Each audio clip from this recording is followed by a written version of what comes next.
reason why Bitcoin is all of my savings, it's because everything else has issues that nobody talks about. I'm talking about altcoins, gold, bonds, stocks. On paper, they all sound smart, but they each have a flaw that quietly drains all your money and your energy. And once you see those flaws, you're gonna start to realize that Bitcoin is the only investment that actually makes sense. You'll probably want to stack a little bit more Bitcoin, and you'll start to question why you hold anything else instead.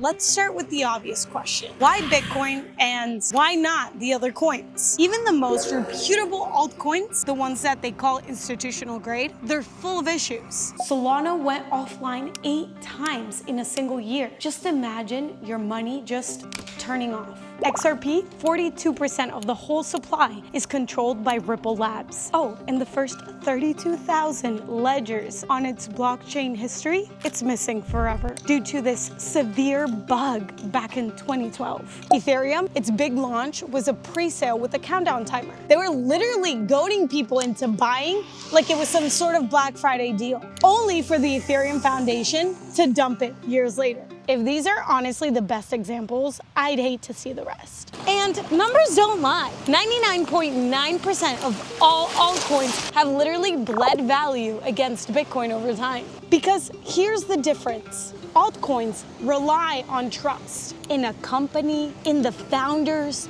in a handful of insiders. Bitcoin doesn't ask for trust. There's no CEO, no escrow wallet, no marketing department deciding the rules. If you buy altcoins, you're usually just exit liquidity for the issuers to buy more Bitcoin. If you stack Bitcoin, you own property that nobody else has an insider advantage on. And then there's gold. Gold used to be sound money, the best form of saving. And sure, it's also done well like Bitcoin, but the problem is, it doesn't really work like money. Gold certificates aren't interchangeable globally. Physical gold is illiquid, and buying or selling it, it carries a 3 to 5% fee at bullion dealers. And worst of all, it's super easy to seize. In 1933, the US literally banned private ownership of gold. And with Executive Order 6102, they made everyone hand over their gold to the government. I'm sorry to break it to you, but that's not money you can control. Bitcoin is 12 words you can store in your head.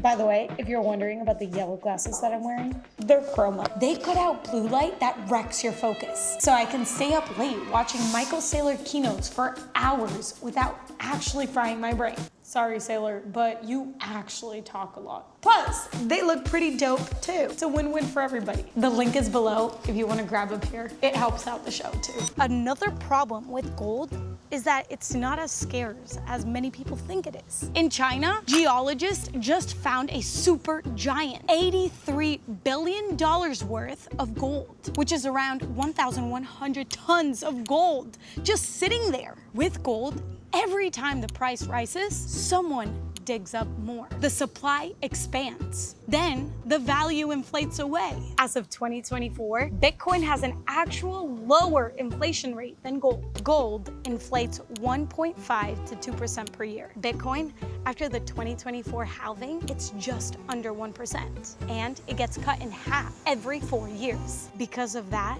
it's now a harder asset. Why would you want to settle for second best? Bitcoin's the best crypto asset. Okay, what's the second best?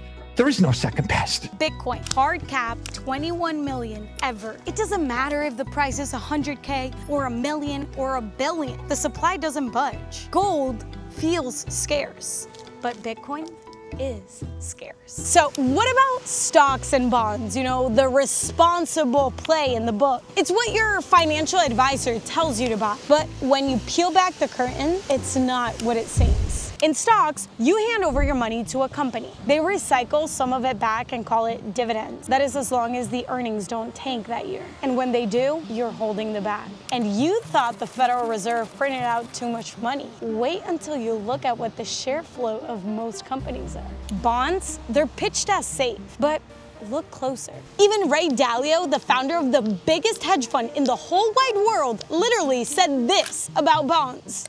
Personally, I'd rather have Bitcoin than a bond. The problem with bonds is that they yield less than inflation. Sure, it's better than holding cash, but it's still a guaranteed loss. It's like a slow bleed.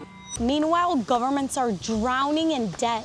Look at Japan. The central bank literally owns half of its own bond market because nobody else wants to buy it. And institutions know it. That's why the fastest growing ETFs in history is not for bonds or stocks, it's for Bitcoin. Rock drop, like mic drop. That's why companies like Metaplanet ditch their old business model and turn themselves into Bitcoin treasury companies. The smart money isn't betting on the system to recover. It's moving to the one thing that's outside of the system.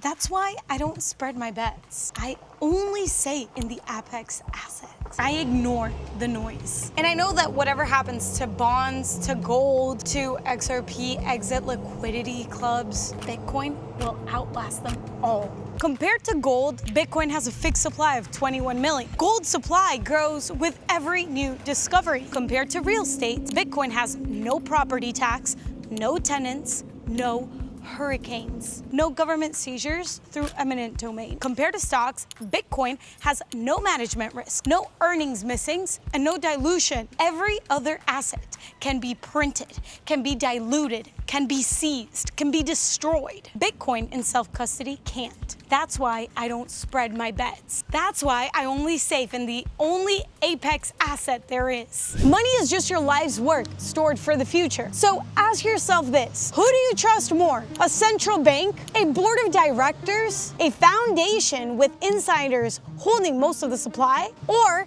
the most secure protocol on Earth, running 24/7, incorruptible, protecting 21 million coins? The choice is yours.